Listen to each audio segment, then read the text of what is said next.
You are welcome once again to this YouTube channel. This is Rima Child, and this is where we train, raise and equip children.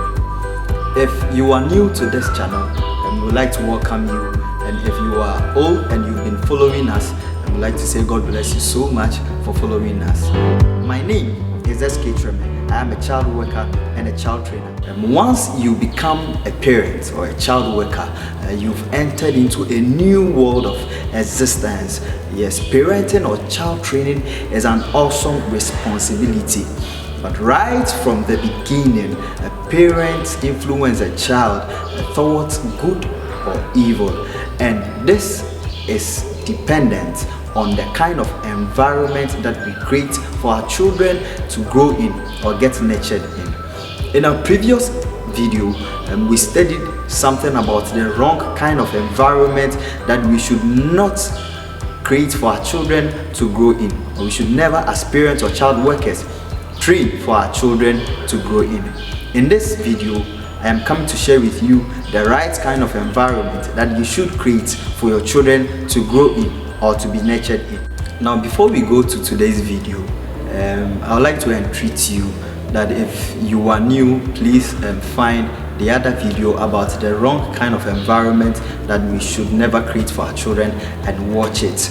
Yes, before you come to this one, I think it's going to be more insightful for you and you are going to learn a lot even before you come to the right environment.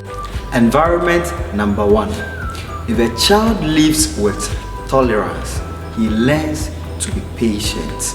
Yes, this is the first kind of environment that we should create for our children. That is the tolerance environment. Now please take note.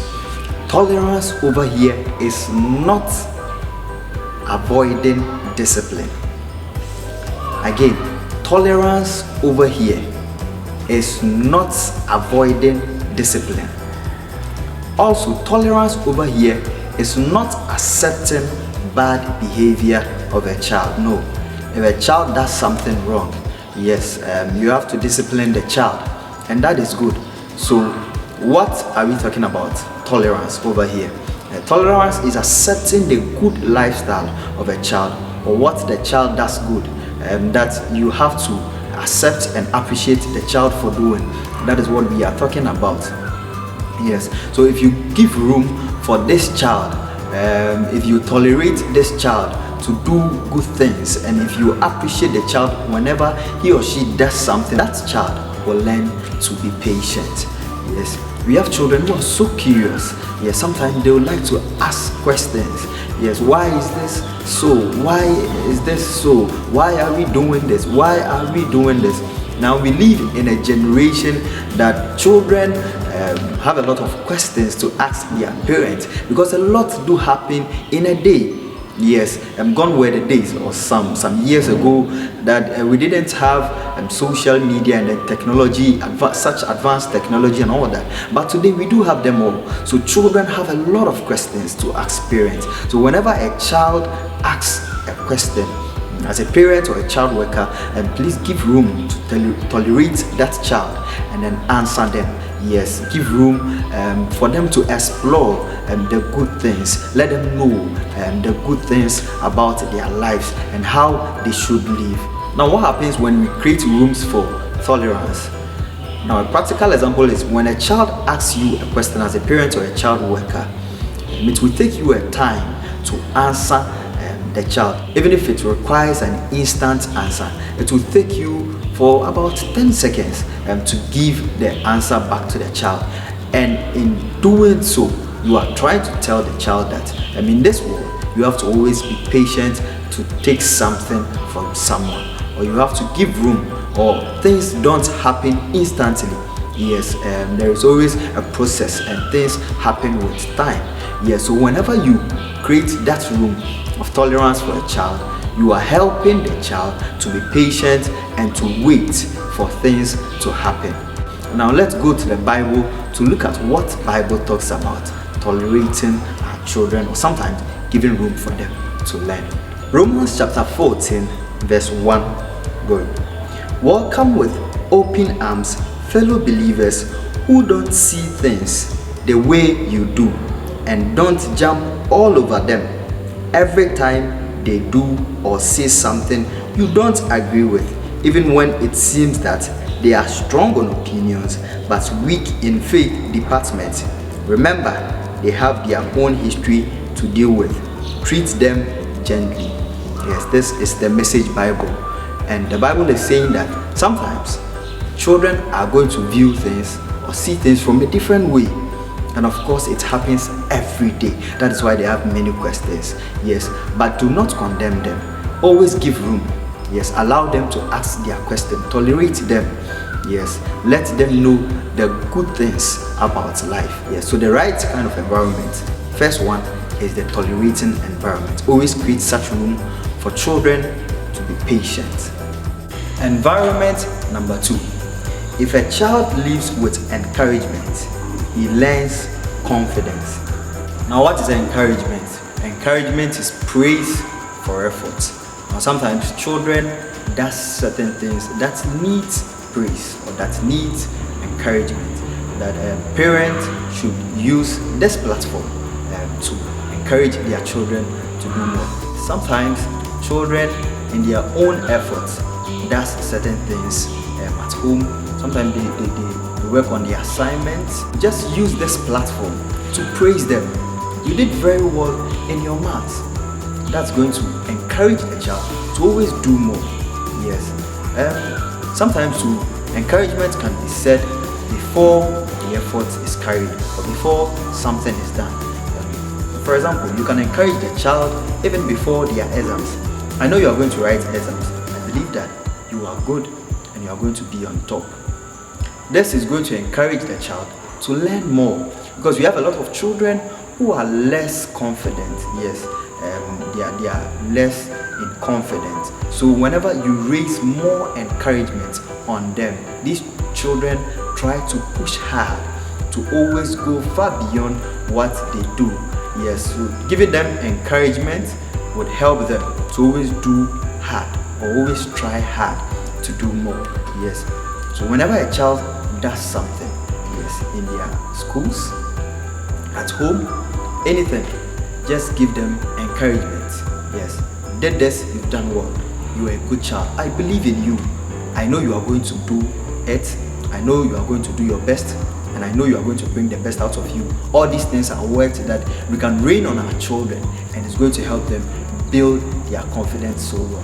Now let me give you a practical example of encouragement in my life. Growing up, I had all my siblings were ladies, and then we were staying together, and as the only boy, I was always having less to do at home, but my mother would always create an opportunity for me to do something, probably wash some dishes or work on something different at home. And whenever I do these chores, she would have room to encourage me, and you've done it very well. Yes, this thing you've done, I wasn't expecting you to do it this way, and you've done it very well.